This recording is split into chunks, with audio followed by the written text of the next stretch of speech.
Good evening. I'm Socrates Garrett, and we're broadcasting live from right here in Jackson, Mississippi, the heart of the Deep South, right here in the African-American-owned broadcasting studio. We believe Digital.com, our own platform. And so it's critically important that in the African-American community, we control the narrative. I look forward to receiving opportunities to show and advertise your products for goods and services and to move your brand along in this community. We're broadcasting live on Facebook. When We Believe Digital Podcast, go to Roku and download our app, and We Believe Global, with shows like this to bring articulate, intelligent conversations and dialogue to our platform. So I'm here to continue sounding the alarm. This is how the South is going to rise again.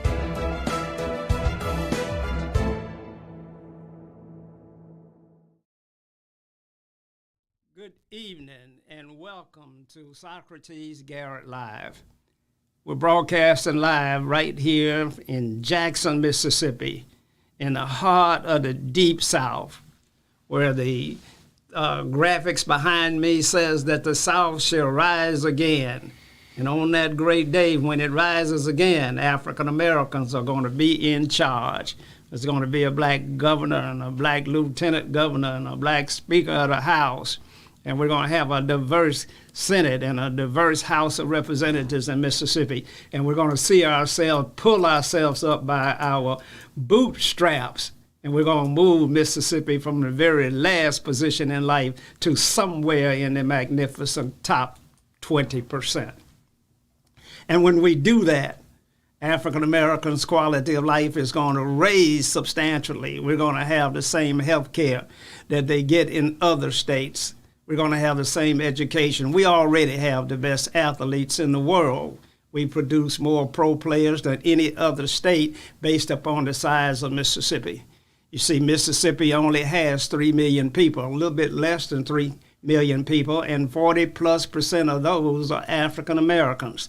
You see, we are a very diverse state where African Americans have a real foothold in what goes on in Mississippi. If we could just break through that 10% of our population that keeps Mississippi down, that 10% of that population which votes, just here recently passed the bill to have a recall election on the mayor of the city of Jackson. Now, they didn't call the mayor by name, but we know when you pass legislation to institute a recall provision for cities, that what you're really after is the ability to recall any progressive and aggressive mayor that you really don't like.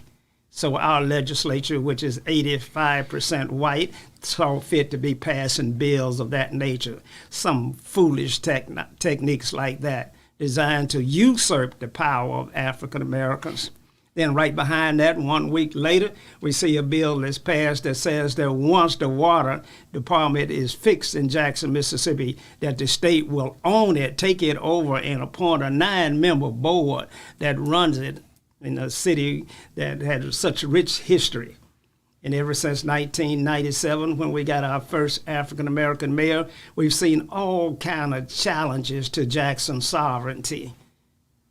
No one wants to see African Americans thrive and grow and prosper in the land of plenty. It's never been the case, and if we don't change something, it never will be the case. Now, as always, if you're watching this show on YouTube, we want you to hit the subscribe button. If you're watching it on Facebook, we want you to share this with your friends and families and send stars. We need the revenue. We need the revenue to keep these programs going. If you're watching us on our very own platform, WeBelieveDigital.com, then we want you to hit the donate button. Now, what is significantly different about WeBelieveDigital.com? It's our very own platform. When you go to YouTube TV and you go to Netflix TV and you download all of the shows, We Believe Digital Podcast sits right there next to Showtime and Netflix and everything else on YouTube.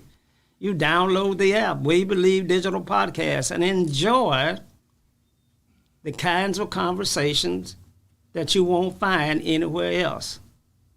You know, we have real talk about Mississippi's history, the way it was, the way it is, and the way we want it to be. It's important that you download that app and keep up with us.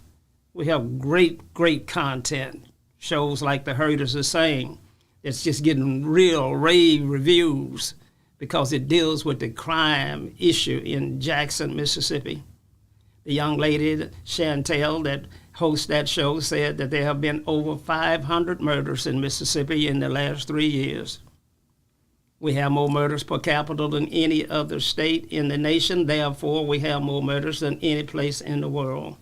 We have the largest amount of African Americans being locked up anywhere in the world currently, right here today in Mississippi. You know, my co-host is the distinguished gentleman, Dr. Eldridge Henderson, a renowned author and speaker sought after throughout this country. Born on a plantation in the Mississippi Delta. You heard me right. Born on a plantation in the Mississippi Delta.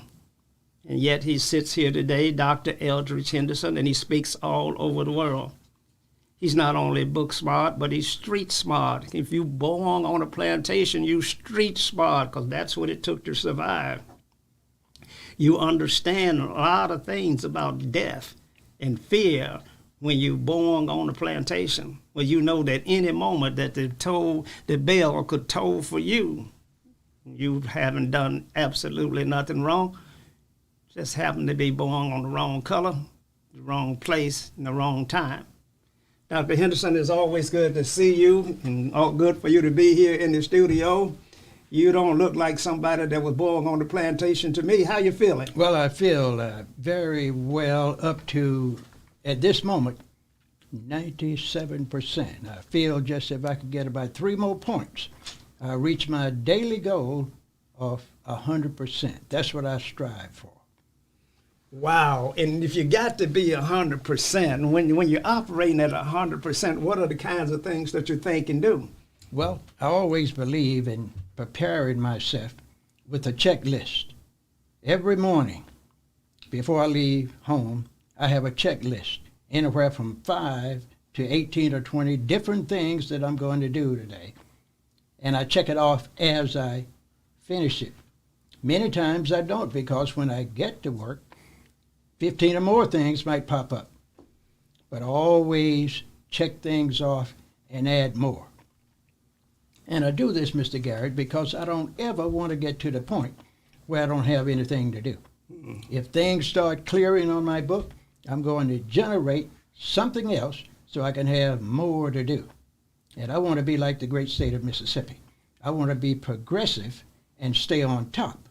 But Mississippi is progressive and stay on the top in all the negatives. I want to stay on top in the positives.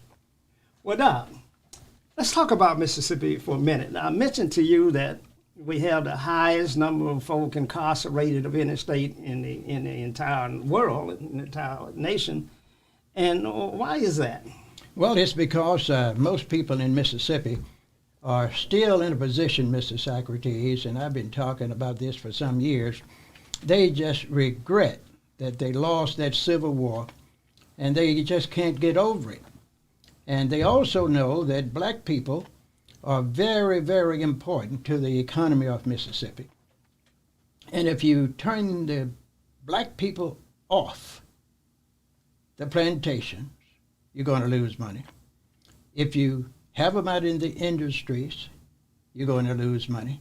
So what the state has done, and many southern states have, they have put mechanisms together and programs where first they're going to make sure they cut down on the ability of the black male by keeping him uneducated, keeping 1 million of them almost in prison from time to time. And this is not done every day. And I must admit, black men and black women contribute to this by not taking advantage of all the opportunities we have in the state. We got opportunities in the state that we don't take advantage of? Exactly. Well, I can't imagine. What would that be? I can tell you very simply and quickly. We have excellent educational opportunities in the state if poor people and black people would take advantage of it. If you look at the history of our education systems, started with the community colleges, you can attend a community college in Mississippi at age 16 without a high school diploma. If you're aggressive, you have several channels.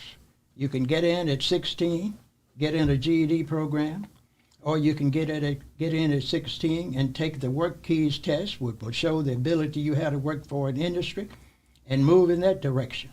You can then finish your high school equivalency test, move into a vocational or technical program free of charge, and that'll move you from where you are to where you need to be so you can become competitive in vocational and technical programs. And if you're poor or economically insecure, that's what I like to call it, you can then continue your education free. And if you're serious about moving forward, you can do well and make a B average or better when you're in that 2-year community college program and move to a senior college program on a scholarship. Wow. Now, this can happen in Mississippi for anyone, black, white, female, or even the poor whites, if they take advantage of it. But most of them don't. I have 17 years of experience in higher education, and only about 5% of our poor citizens, black and white, take advantage of the education opportunities in the state of Mississippi on what I call the lower level. Well, Doc, it's a reason that black folk don't take advantage of things, and it's called hopelessness and despair. Doc, poverty levels in Mississippi are the highest in the nation. Some would say that 25% of the population of Jackson, Mississippi, lives below the poverty line. Doc, we're so poor in the African American communities until the new czar that's in town is thinking about charging people for their water based upon their property values, because he says that blacks don't own property, so they wouldn't pay as much for water. And so it's a way of equity in having to carry the burden of high water bills, etc. We're poor, Dr. Henderson, and we're getting poor by the day. Now, when I was a boy, there was a fig tree in my backyard, there was a black walnut tree, there was a pear tree sitting over there, and I could run and fish and hunt on my own land. I could stay gone for days and never got off my own property, Dr. Henderson. Today, and it was 8 of us, and I didn't see my brothers and sisters. In the morning time, my mother said, "You will get out of this house and you will not come back to this house until dark." Now, we couldn't hang around in the house. And so today, I see 8, 9 children trying to be raised on a lot. You can't raise a black male on a lot. But there's nowhere for him to run and nowhere for him to get rid of that energy. So what you do then? You say you got something called ADA, or AD something, whatever that is, where you can't be still. And then they started medicating you. And the next thing you know, you got to go see the psychiatrist. Next thing you know, you get labeled as crazy. Next thing you know, you homelessness because you're labeled as crazy. You can't get a job. Next thing you know, you committed a crime. And that cycle continues in our community, Doc. It does. All over the world. Now, you're an educated man, and you have compassion, having lived through the things you've lived through. You got to come up with something for the people. The people are dependent upon you to say, I got a plan.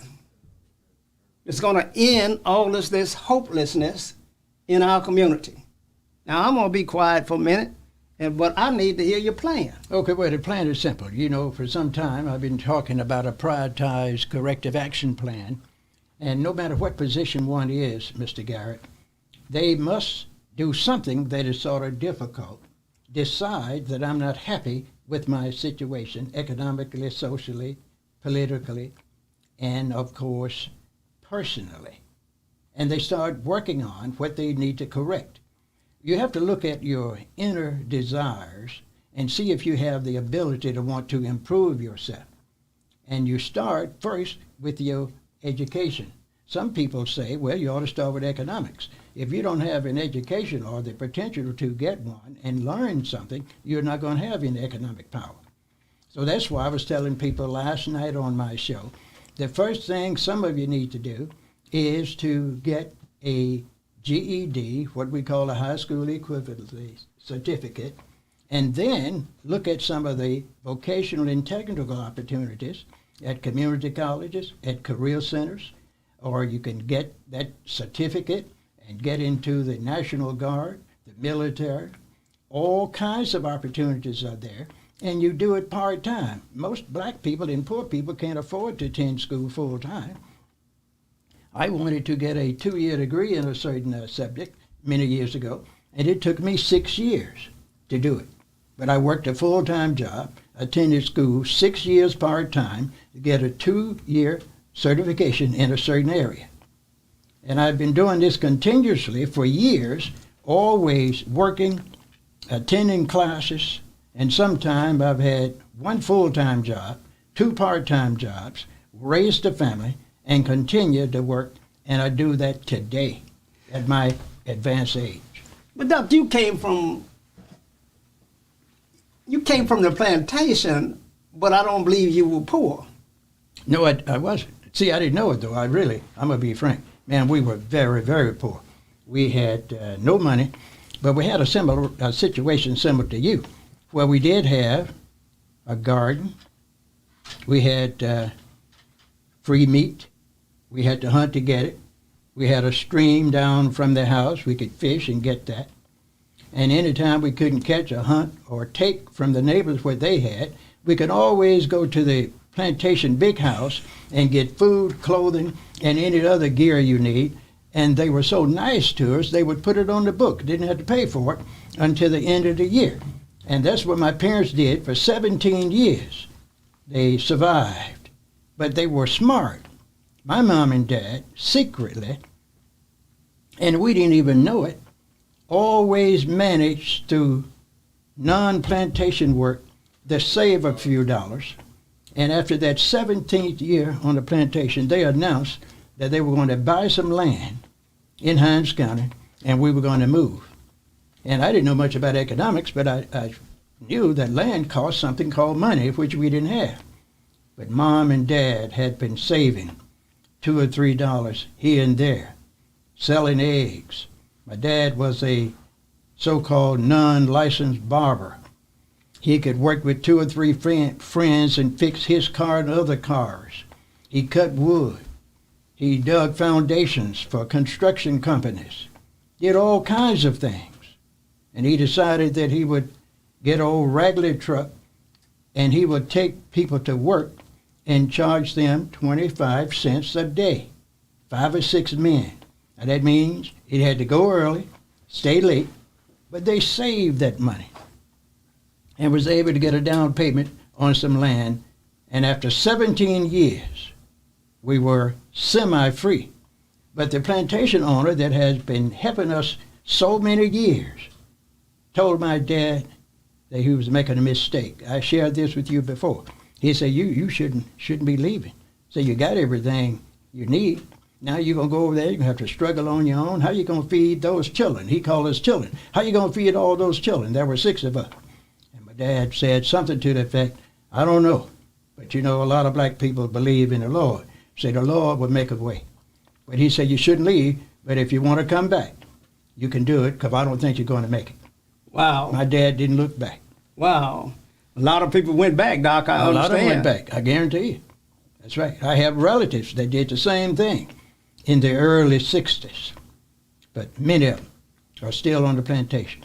They sold their land because they were having economic difficulty, and back to that free house and that free job that you can get on a plantation and that free medicine. You know, you could get sick and go to the county barn, and the doctor's office is right next door or close to it, and you can get the treatment you need if it didn't take surgery and go back to work and Wow. don't have to pay until the end of the year. It was a way of life. That's right. It was a way of life in Mississippi, and it was a way of life in Jamaica and Brazil. It was a way of life in Africa. The way of life for Africans has been hard, hard, hard. A good friend of mine, Howard Ketchens, one of the prominent African Americans here in Jackson, Mississippi, said, it's hard out here on a color. Then you die and get ready for the fire. It's just statements like that that just emphasize how hard it is and has been on African Americans throughout this country. But African Americans in Mississippi have had it the absolute worst. You see, African Americans in Mississippi are primarily a new man. Now, I'm going to let Dr. Henderson explain to you after we go to commercial break, what do I mean by we are new men, man-made men? And that in itself is a question that we need to study and ponder and try to figure out just who we are. You see, we're not attached to the motherland. We're not attached to Nigeria or any place in the continent of Africa. I don't see that as my home. It's just not in my soul, in my heart, that that's my home. And so I have no desire for the great pilgrimage back. And so if I don't have a country, it means I don't have a home. Then that means that I am a new man, because every man that God made had a home. Asians, Indians, Africans, Caucasians, all had homes. And so here we are today with a new man. We're going to talk about that. We're going to talk about the impact that the white race has had when it infiltrated the black race, and under the guise of racial purity were producing more mulatto children than anywhere else in the world. Think about that. In Mississippi, where you couldn't even look at a white woman or fear of having your life taken, yet we got mulatto children being born every day. We got to go to station break. We're going to come back after this message. Y'all stay tuned. Have you had your Earth Blend coffee today?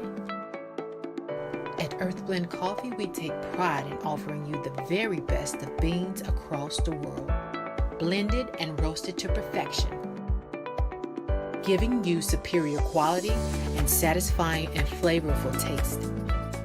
Experience the world in one cup with Earth Blend Coffee. To order, visit earthblendcoffee.co now. Are you dreaming of becoming an entrepreneur, but you're not sure where or how to start?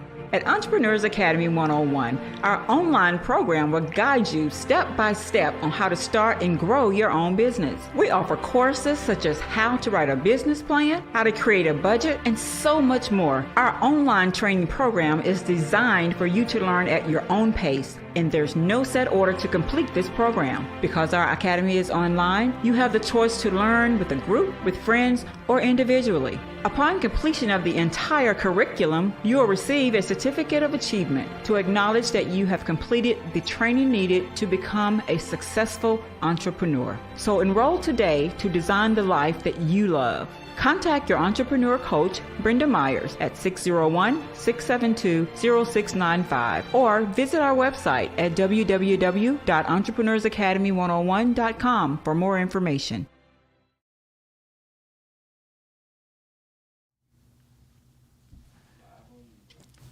Welcome back to Socrates Garrett Live. We're broadcasting live from right here in Jackson, Mississippi in the We Believe Digital Broadcast Studio. African American owned and operated. A studio that covers all of the accomplishments, the achievements, all of the negative things as well that goes on in the African American community throughout this country, throughout this world. We've been seen in over 139 countries. You can find us on YouTube. Go to We Believe Digital Podcast. Download the app and enjoy all of our programs. Excellent content on We Believe Digital Podcast on YouTube. If you're watching us on Facebook, then we want you to like this program, share it with your friends and families, and hit the stars button. If you're watching us on our very own platform, WeBelieveDigital.com, then we want you to hit the donate button. We want you to call in at 800-492-5186. Let's talk about these things that are being swept under the rug, that are being covered up, the kinds of things that we have to put on the front of the table, out front and center, in order to get past the history so that we can get to a better place in our future. We're captured last in everything meaningful in Mississippi, and there's a reason for it. And that reason is the effects and the continued practicing of white supremacy. Now, Dr. Henderson, I was dealing with some issues that are difficult to deal with. I was saying that in Mississippi, where an African-American man couldn't even look at a white woman, but at the same period of time, there were more mulatto babies being born than any place else in the world. I was saying that African Americans don't do any great pilgrimage back to the continent of Africa because they don't see that as their homeland. So help me understand how all of these things are occurring and the impact of that. Well, it's very clear historically. All of us know that in 1808, I believe, they abolished slavery, the transportation of slaves from Africa or from anywhere to the United States. 1808. But of course, they slipped in thousands through other ways to Mississippi and other southern states. But the bad part about it is, this is when you created the need to continue to have slaves. So the southern states created, I call it breeding farms. And these farms were set up by rich planters that usually had over 50 slaves to produce their own slaves, and they would sell them to surrounding plantations and plantations in other states. And that's why you had so many interracial children being born, because the ability of the white landowner to have someone to sell, which is property at the time, black folks, he did everything he could to increase his slave population. So the job of most of the white males from 14 up could just go and frequent the slave quarters anytime they want. The boss did the same thing. His foreman did the same thing. And all of them, according to what I've found through my research, most of the big plantation had one or two black studs on the plantation, and they didn't have to work in the field. They serviced the slaves, and those that were under 40 usually got extra work on weekends to go to other plantations. And I told you the story before about the young man that was about 35 or 40 years of age. His boss took him to a plantation and put him in a barn a Friday evening, picked him up that Monday morning. They had 20 black slaves in that barn, and this young black man, after 9 months, produced 17 slaves out of those 20 black women. That was that black stud. That was his job until he got too old to produce. The young girls from 13 to about 25 or 28 were expected to have 5 or 6 or 7 children every 10, 11, or 12 months. And when one was not pregnant, she was getting pregnant. And they worked up until the day of delivery in most cases, and they produced. A day or two later, they were back into wherever their job was. And in most cases, the job was working in the fields or doing something else that was very difficult. And that's where that population increased. So, Doc, that's real sad. Very sad. That's tragic that you would have African Americans being bred and sold the same way you do cattle, the same way you do animals. That's sad history, Dr. Henderson. But that's the way it was at the time, and it was not frowned upon, other than the fact that the people that did it didn't worry about getting caught, even though it was semi-illegal. But when you have a practice going on, like selling bootleg whiskey or bootleg drugs, you're paying the sheriff off, and you can sell all the whiskey and drugs you want and nobody get arrested. And that's the way it was during that period, because all the documents, the legal documents, said basically that black people during that period were property. You were on the book as a property item. You were listed with the wagons, the plows, the horses, the mules, and everything else. So you had no interest in looking at black people as a human being. So therefore you can abuse him and do anything you want, because you had to then create that new man, because when you get to that concept, that works so well until the black man now has no love or respect anywhere in the world from any nation, because he has no association with any nation in the world. Therefore, he cannot appeal anywhere in the world, in Africa, Asia, Europe, or anywhere, and get some national leaders to come to his defense. They most certainly can't expect the African leaders to come and help them, because the black people don't know anything about Africa. They have no African culture after being here in America for 5 or 10 years. No language, no African religion, know nothing about African economic development, nothing about African politics, because all that was wiped out, beat out, starved out of the black males and females. And they created them new language, new religion. That's why you find black folks in a position now where they have nowhere to go. So when you don't have anywhere to go, when you're locked in and locked down, you don't see any hope. You know the person that used to consider you as property still feels the same way.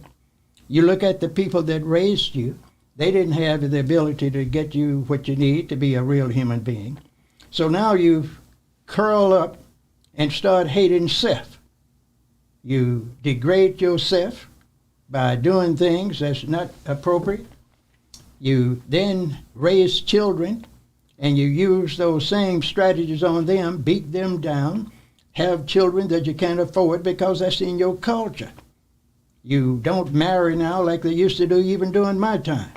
Very few young blacks now in America are getting married. 70-some% of the black babies that are born in America are born out of wedlock. And with this abolition of abortion, you're going to see some major changes in the black population that's going to put us in a different situation than we are today. If you think it's bad today, you wait, I would say about 7 to 8 or 10 years, with all these black babies being born, that's going to be in very serious health, not going to have good health at all. They couldn't kill them. They called it legal abortion. And those few that they try to kill, going to kill the mothers by the hundreds throughout America. And those that are born, the mother is going to be sick, so she's going to have to get on disability or engage in some kind of illegal activity to make it. The child is going to be mentally impaired and to get back in that school system, and by the time they are 13 or 14, they're going to be out. And they have legislation already on the books to take care of those kind of poor whites and poor blacks, males and females.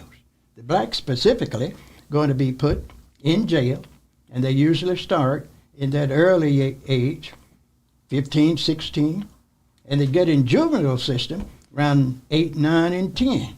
So they have a program for these young people because they know if they give them good health care, if they had mandatory education and training, even for the average student that couldn't finish high school, if they could learn a skill or a trade in high school, and when they drop out in 11th or 12th grade, they could do some things. Be a carpenter, be a air conditioning specialist, become a plumber, become a barber, truck driver, have the certifications they need to do that. They ought to be able to get that between the 10th and the 12th grade, regardless of the fact that they didn't even finish high school. Those are the things that have locked us out. And they made sure this is done because they took those programs out of the high schools throughout Mississippi and most of the southern states. Dr. Henderson, we're going to go to a break. I got to have a little time to digest everything you just said. I find it to be troubling.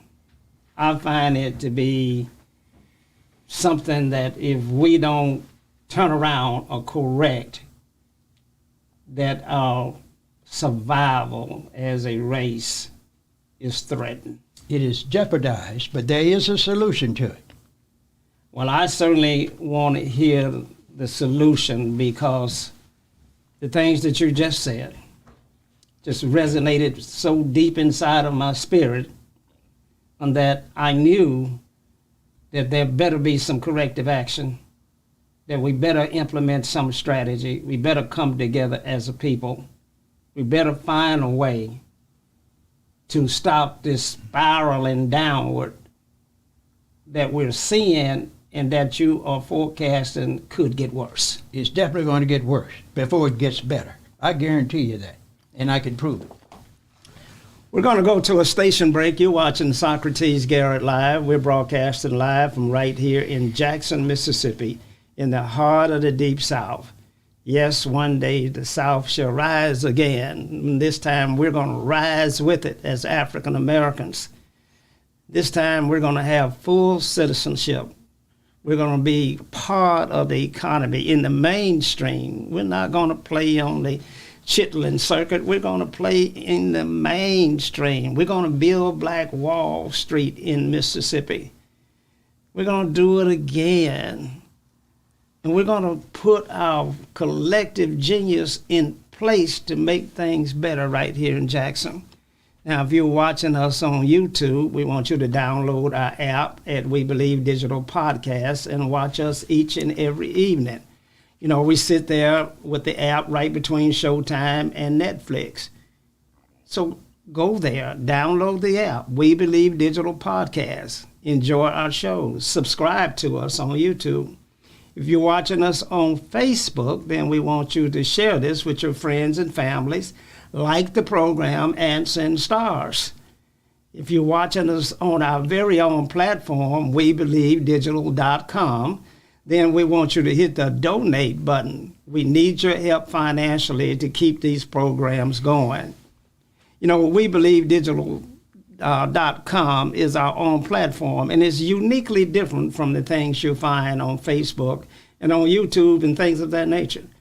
On WeBelieveDigital.com, you will have your own channel where all of your shows and your information is housed and chronicled in our archives for eternity.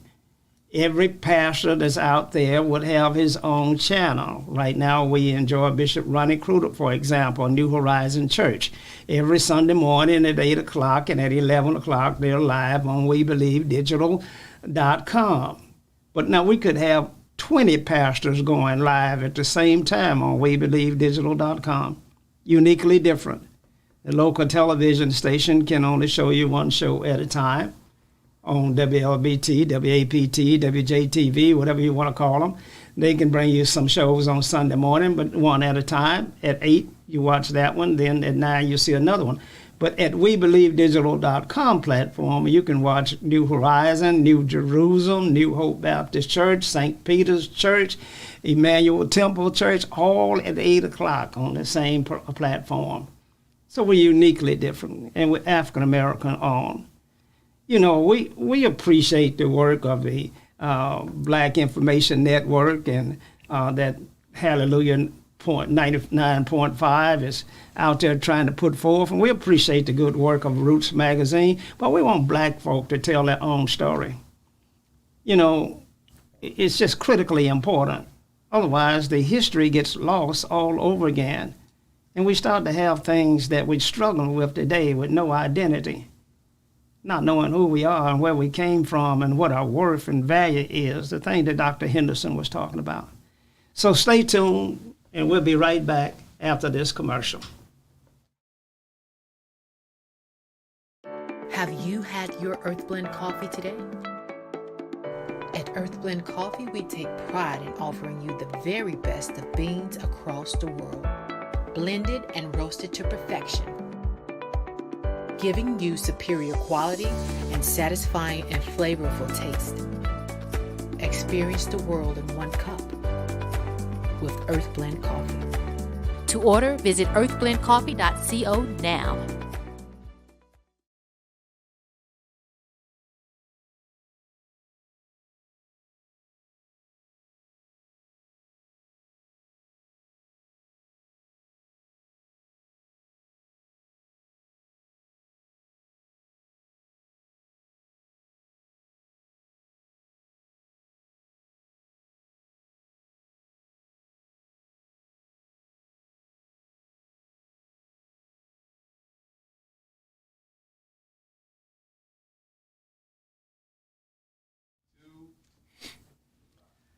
Welcome back to Socrates Garrett Live. We're broadcasting live from right here in Mississippi, in the heart of the deep, deep South. Mississippi, Louisiana, and Alabama, the southern states where the majority African Americans live. Where at one time in Mississippi there were more African Americans than there were Europeans. My co-host, Dr. Eldridge Henderson, says that slavery could have been abolished in 90 days because there were more black people than white people. It could have been abolished, but it was not. And it was not abolished because, as Martin Luther King said, it's the appalling silence of the masses. And we let leaders like King and Malcolm and Vernon Damon and Medgar give their lives, and we don't say a word. We act as if nothing really happened, and that probably comes from the fact, as Dr. Henderson just said, we are accustomed to being killed. We are accustomed to being brutalized. We are accustomed to being incarcerated. We are accustomed to the treatment that we get. So therefore we accept it. And we depend upon religion. And we depend upon that great day when we shall all meet in the sky. And it will be a great day. But we don't have to catch all this hell while we're here on earth. We deserve better. And we must treat ourselves better. Dr. Henderson, the things that you were saying are troubling. And I want to go on to something else in the program, but I clearly want to understand African Americans have the opportunity to change the trajectory. We come from a brutal experience that has an impact on who you think you are today and what you think is excellent and what you think you could achieve or have been limited. And you may not even have known it was limited because you have become accustomed to the treatment. Now, Doc, how can a man that comes from your background, and I can look at your pigmentation, and I know that Europeans are in your lineage, just as clear to me. And how can a man fight through all of the things and the mistreatment that you have and the infiltration in your family lineage by Europeans? How can a man like you tell others that they can make it when the ceiling that has been set for you is so low? Well, it's very clear. See, I didn't accept my situation. Oh, okay. I didn't accept it. Now, I'm not trying to say I was like Frederick Douglass when he didn't accept being treated as a slave and getting whipped like a dog or a mule. He ran away one time. They caught him and beat him half to death. And he said, basically, and I'm paraphrasing, I'm going to leave again, but I'm going to do something where they are not going to be too interested in catching me. So when he had a chance to get the word out that he was leaving, the boss heard about it, and some of your cousins always going to turn something in when black people are getting ready to get free. And somebody told it. The black man couldn't get away. The boss decided he would give him a nice chastisement. He decided to whip him. And he beat the devil out of him, and he was able to run away when he was around 17, 18, or somewhere like that. And of course, a black man like that is not subject to be caught because they were afraid of him. He defended himself. Even the dogs that were trained to follow him probably were afraid of him. Because a black man like that say, I'm going to either die or get free, would kill the bloodhound. He'd beat the hell out of him or stomp him to death if he tried to catch him. So he was able to get away. And he said that I'm going to fight against this system. I'm going to get myself self-educated. And that's exactly what he did. He studied on his own. He didn't go to an organized school. He studied and reviewed books, speeches, listened to other people, and eventually he had an opportunity to tell his story. And he is one of the most progressive speakers and more knowledgeable speakers in the history of America that was self-taught. He was sort of like Paul Robeson. He could debate anyone and beat them with his knowledge and skills. Another good example was Malcolm X, who didn't finish high school, self-taught in the prisons. And most people, including Dr. Martin Luther King, didn't want to debate Malcolm X because he would whip them so hard with facts and solutions to the problems and tell them we are strong enough to determine our own destiny if we do several things. One, start looking at ourselves as men and women, decide that we're going to pool our resources and build our own institutions, and I don't have to go looking and hugging and kissing up on my oppressors, pretending I love them when I know they don't love me. And every time they get me in a compromised position, they're going to put the screws on me and take the few opportunities that I have. So if you would use this strategy that I'm talking about, where you say, if I'm a black person, anywhere I'm in the majority, I need to control 5 activities in my area from birth to death. Only 5. I've told you what they are. They are education and training, leadership, religion, economic development, and politics. So if you're in those areas, after you recruit and train the individuals that you have in your community, in your church or community organizations that have training programs, you select your leaders, give them positions of responsibility in the church, in the community, get them trained in self-discipline, give them the important ideas that they need where they think they are going to be leaders, and then give them opportunity to become leaders.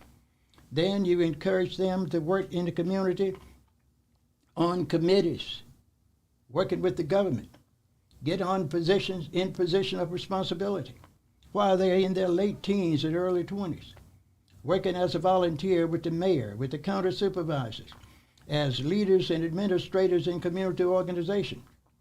And then when they get to the appropriate age where they can run for public office, you've already created your new politician, your new preacher, your new captains of industry, and support those guys and put them in those positions. And since they have not been brainwashed, they have not been told that they can't go up the rough side of the mountain. They know they can.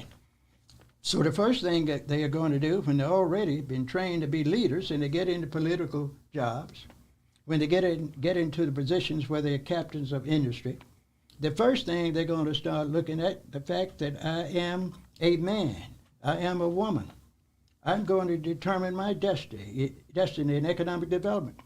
The first thing they're going to do is to look at their communities and say these communities should be improved economically. How can we get money? We're going to go to the local bank. They know from experience that their father couldn't go to the local bank or their grandparents to get money to build a community. So those new made blacks will create their own bank. They will get with the religious leaders, the other blacks in the community, those that are member of the little small community organization, the social clubs, and say, let's pool our money. We'll loan our money to each other.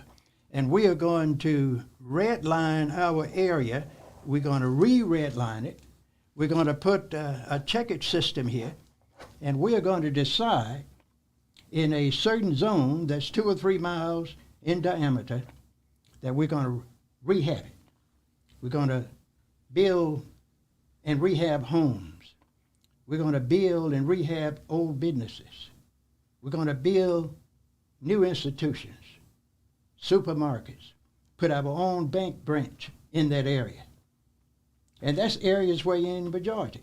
There are over 30 cities that you can have a black mayor right now if they would get together and do those things. There are over 300 different counties in the South where blacks can control every political position there, just like the Caucasian used to do and will do and are doing in many areas where blacks are in control right now. But the current black leaders won't allow that to happen. If they had an opportunity to have a majority black leadership in anything that's competent enough to manage and be a real leader that knows negotiation skills, know how to solve problems, know how to put things together and delegate responsibilities in areas where they can't manage it, they know that not good. For the current blacks in office, they're not going to allow it. They're going to say, we need white folks in here with us. You need to have your own ability, your own skills, and show that you're a man or a woman, and your enemies will come to you. The bankers will come to you. The leaders in industry will come to you because they say, these Negroes getting too smart now. They don't need our money to build up this neighborhood. Well, let me ask you a question about Yes, that. sir. Because I understand that the 4 largest cities in America currently have black mayors. I understand that Los Angeles has got a black mayor, New York City's got a black mayor, Houston has got a black mayor, and I believe the 4th one in Chicago has got a black mayor. 4 major cities have black mayors right here today in America. Now, Doc, but in Jackson, Mississippi, we got a mayor, and the governor of the state of Mississippi calls him incompetent. That's what he's supposed to do. That's exactly what he's supposed to do to make you think the mayor is incompetent. Why is Mississippi so full of hate and bigotry when other cities like Los Angeles, New York, and Houston are moving forward with inclusive talents, sharing the power, and look at their economies in their cities? And then you in Mississippi, well, you got the largest African-American population, so certainly you could get a competent mayor, but the governor declares the one you got. It's crazy. Well, that's what he wants you to believe, because this governor is smart enough to set up anybody he wants and get the constituents to believe that this person is ineffective, he or she is not a good leader. And when you whip somebody and say this and this and that is this way, you're going to start believing it. And when you think someone is incompetent and you are saying that another person is competent, after you whip him and degrade him for a while, you then will put your man in office that's going to do exactly what you want, and you're able then to take over the city, take over the neighborhood, take over the area and put me out. gentrification. What is the displacement of blacks supposed to lead to in Mississippi? Is it that you want them gone? Of course. I just be straight and specific. That's right. You want the blacks gone so you can retake the city of New York, any city anywhere, and have your leaders there making the day-to-day policy. Because those mayors that you mentioned are what I call in a real serious state of illusion. They're not included into the decision-making policies in those states you mentioned, in those cities you mentioned, because, Mr. Socrates, there's one thing they don't control. They don't control the money. Wow. If you don't control the money and the politics, you don't control anything. Because when you have a city, you got to be able to have your commission, your team, your talented team, determine when you're going to fix the street, where you're going to decentralize the community and build more homes, where you're going to put a commercial district, and then vote on it and make it happen. That doesn't happen in New York City. It doesn't happen in Jackson. Anytime there's amount of money over $500,000, the blacks don't have any input on how it's going to be spent, even though they, in Jackson, about 85% of the population. The legislature generate the activity, generate the funds, and then put a commission together to manage and delegate that money in areas that's going to exclude the person that ought to be getting it. Even the federal money that comes down is delegated and relegated to people that don't actually need it. Well, Doc, we're getting close to the end of our show. I want to send a shout out to Pastor Dwayne Pickett. Pastor Dwayne Pickett is a leader, he's a fearless fighter, and he's on a mission. He was recently in Washington, D.C., meeting with the Justice Department to talk about the Capitol Police that has been established in the city of Jackson. Now, Jackson has a police department. We have a mayor, and we have an African-American council members. 5 out of 7 are African-American. We have a black police chief, and we have 150 to 200 officers in Jackson, Mississippi. But crime is running rapid in Jackson, Mississippi, and the state has instituted its own police department that was not elected by the citizens of Jackson, but they now operate in our streets every day, and they have created an environment that's highly toxic. Well, we've had some African Americans that have been killed at the hands of the newly formed Capitol Police, and the community is on the brink of an uprising. And Pastor Pickett went to Washington, D.C. to meet with the Department of Justice to see if they couldn't get some answers. That's a tough stand that he's taken. Not many ministers will take the stand in the abuse and the negativity that's going to flow back toward him and his family. Not many ministers are willing to put it all on the line and say this is the Christian thing to do, to stand up and take this stand. Not many folk are willing to do that. I salute you, Bishop Pickett, for the stand that you're taking and the efforts that you're making. And we here at We Believe Digital Podcast Studio want to give you the opportunity to come on, share your thoughts and ideas, and talk to us about the strategies that are in place and what you learned in Washington, D.C. about this very volatile situation that's going on in Jackson. Jackson has more crisis than any other city, and that's because the leadership is under attack. Yes, we were going to have a takeover of our water department, and the federal government came in and stopped that. Yes, we were going to have a takeover of our airport in Rankin County that actually belongs to Jackson. Yes, we were going to take over the 1% sales tax and put a commission in place to delegate and authorize all of those funds. Yes, now we're taking over the police department. and most of Jackson is being patrolled by police that were not hired by our chief of police. And so we have a volatile situation. We got more than a water crisis down here in Jackson, Mississippi. We got an economic crisis, and our people are poor.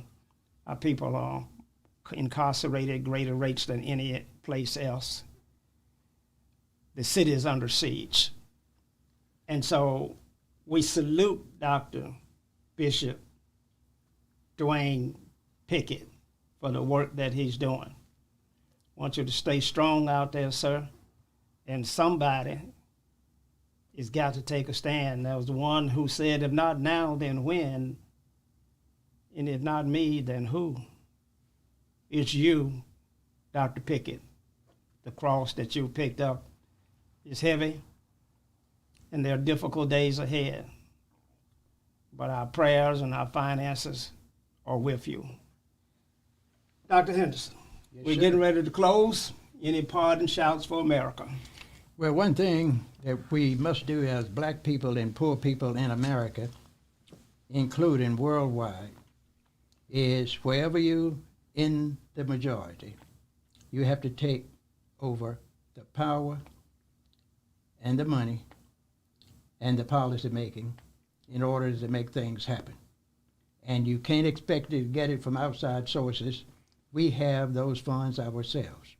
There's more money in the black community today than they had 30 years ago.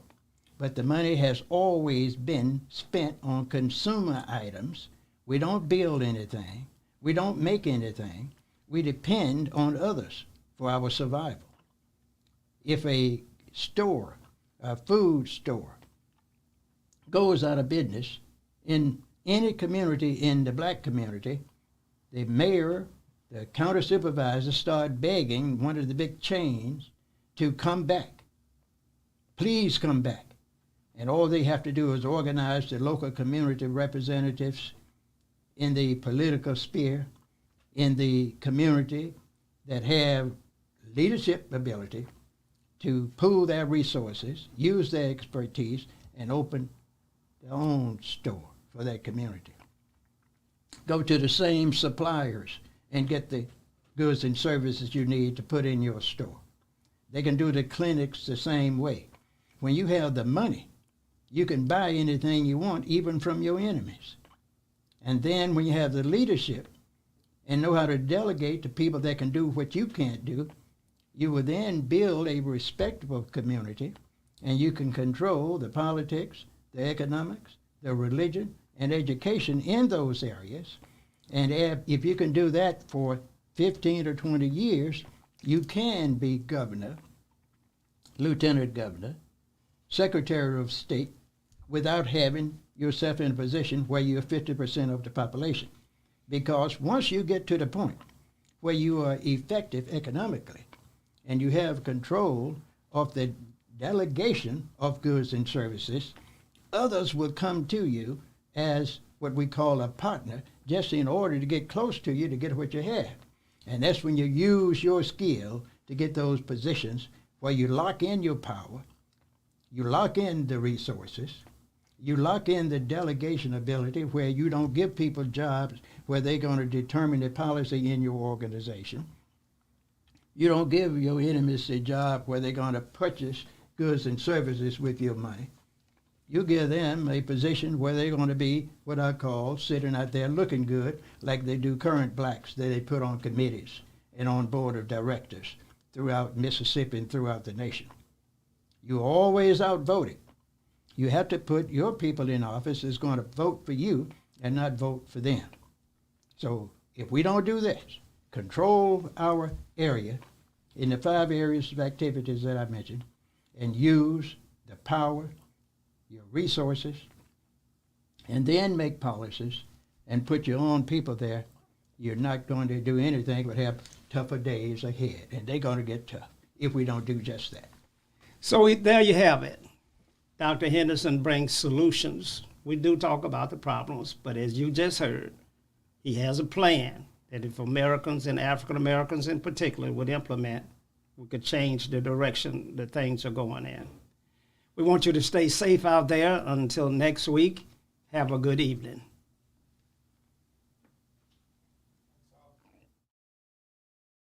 Good evening. I'm Socrates Garrett, and we're broadcasting live from right here in Jackson, Mississippi, the heart of the Deep South, right here in the African-American-owned broadcasting studio. We believe digital.com, our own platform.